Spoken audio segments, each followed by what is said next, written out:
ఏదో మాట్లాడినట్టు వినిపించింది. అది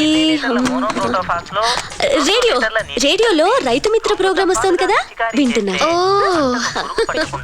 రండి మావయ్య గారు, భోంచేద్దురు గాని. మీరు నాన్ వెజ్ తినకూడదని నేనే స్వయంగా వెజిటేరియన్ లో వెరైటీస్ చేశాను.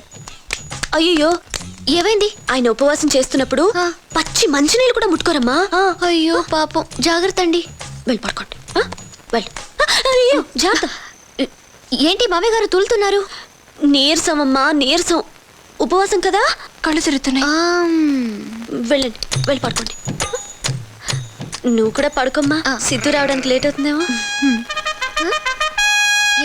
గుడ్ నైట్ చెప్తున్నారు. Good night. ఓ నేను కూడా వెళ్తాను. Good night. గుడ్ నైట్ అమ్మా. హాయ్ శ్వేత. ఏంటి ఇంత ఆలస్యం? మా ఛానల్లో పనిచేసే సిద్ధార్థకి బెస్ట్ న్యూస్ రిపోర్ట్ అవార్డు. ఎవడిగా ఓడొస్తే మీకెందుకండి? I said